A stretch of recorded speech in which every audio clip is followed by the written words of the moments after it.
Desde 2008 tenemos 154 países aproximadamente firmaron un acuerdo marco legal en el que la educación inclusiva es un derecho, no es una posibilidad para negociar, sino es un derecho pleno aprobado por las constituciones de estos países para que los alumnos con diversidad, no importa la diversidad que tenga, orgánica, biológica, social, por etnia, por situaciones de género, etcétera, etcétera, tengan una plena inclusión educativa en los centros educativos y posteriormente una inclusión social en la sociedad post-inclusiva en la que estamos ya. Yo creo que ya no, en la era de la inclusión es ya un hecho legal, al menos, es el marco legal, y estamos hacia una era post-inclusiva que no sé dónde nos llevará, supongo que a un mayor desarrollo de la inclusión tanto educativo como consolidación de la educación, de la inclusión social.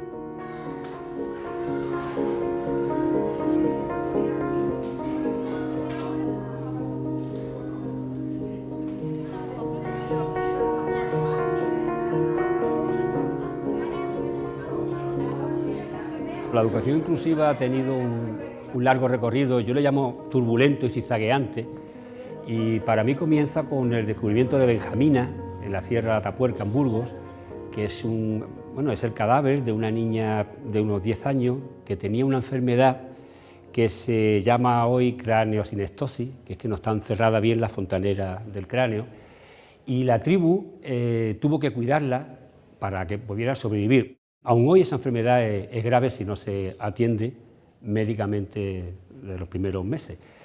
Después la historia de la educación, lo que hoy se entiende por educación inclusiva es tremenda, ¿no? Pasa por los sumerios, por el asirio, Egipto. En Egipto hay una cosa curiosa que es los seguidores de Osiris, que es una secta que protege a las personas con diversidad. Después Esparta también es conocido porque en Esparta la diversidad no tenía cabida.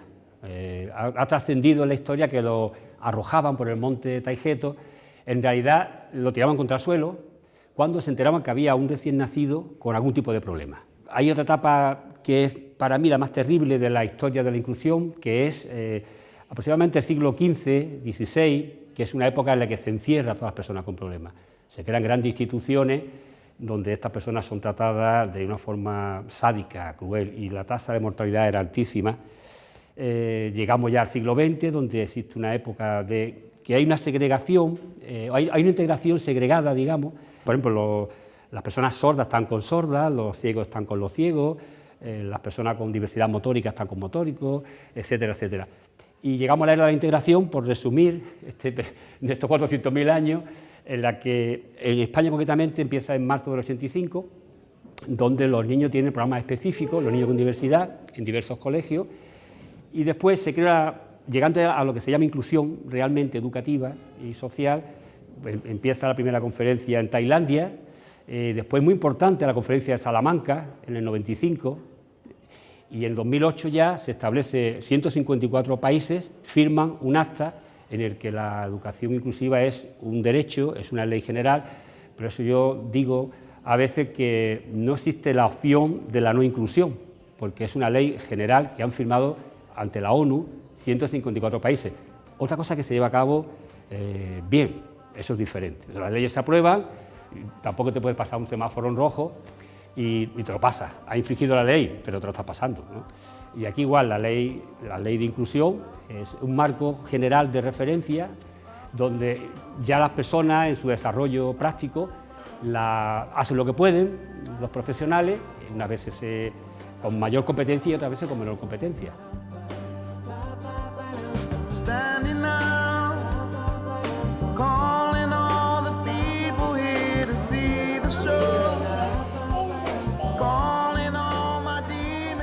Yo recuerdo cuando surgió la ley de integración, me acuerdo que provocaba unos problemas porque la sociedad aún no estaba sensibilizada como lo está hoy, por ejemplo.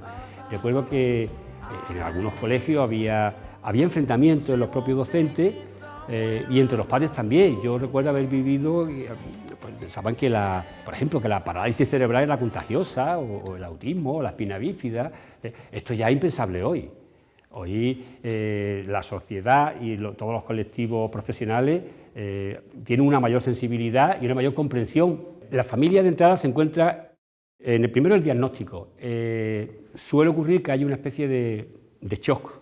Cuando, claro, una pareja que va a tener un hijo, a veces le vienen pensamientos recurrentes de que el niño puede tener algún tipo de problema, pero no se espera que el niño al nacer puede tener, por ejemplo, parálisis cerebral por un problema de anoxia in útero, por ejemplo, o que en los primeros meses el niño no mantenga la mirada o no señale y que pueda tener un comportamiento autista posteriormente, o que tenga algún tipo de alteración cromosómica. Una vez que ya asimila ese proceso y se dan cuenta también de la suerte que es tener, por lo que le aporta un hijo con diversidad, a partir de ahí pues ya la preocupación por su educación, porque tenga el mayor bienestar posible y una educación inclusiva lo más adecuada posible y posteriormente una inclusión social también, en función de las habilidades adaptativas, porque se habla mucho de inclusión educativa, mucho menos de inclusión social.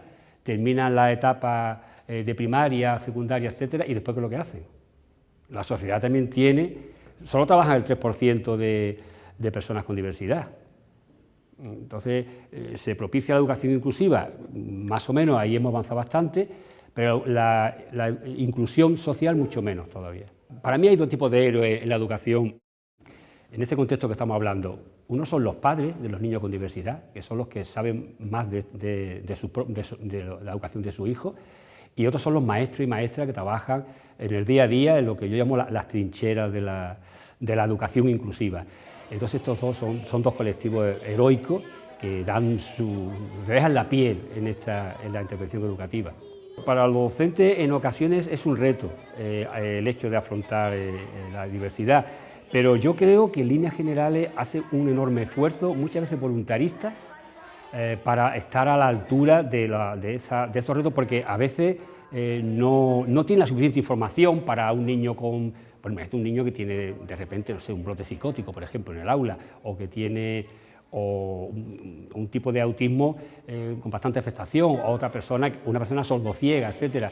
Tiene que haber una interrelación total entre, por ejemplo, los colegios, lo que llamamos los PT, el equipo de orientación educativa, los médicos profesionales, pediatría, etcétera, psiquiatría, psicólogos, a donde lo lleva los padres habitualmente, los equipos de orientación que vienen a las aulas para hacer el seguimiento de los distintos niños con diversidad, y la interrelación tiene que ser plena. Es más, cuanto más multidisciplinar y más eficiente sea esa interrelación, mejor será la inclusión educativa de esos niños.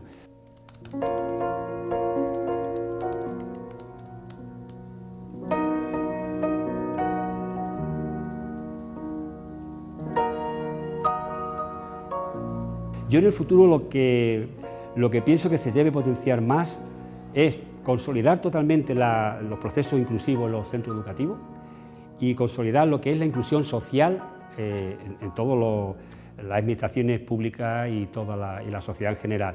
Y cuando digo inclusión social me refiero a las conductas, a las habilidades adaptativas que se aprobaron en Estados Unidos hace ya 13 o 14 años, en la que se trata de que las personas con diversidad sepan disfrutar del tiempo de ocio, sepan autocuidarse, se emancipen y tengan autonomía personal, tengan una independencia en una vivienda, puedan emparejarse con normalidad con otras personas. La inmensa mayoría de personas con la diversidad que sea, motórica, sensorial, con autismo, con alteraciones cromosómicas, con problemas de conducta, etcétera, la inmensa mayoría puede llevar una inclusión social prácticamente plena.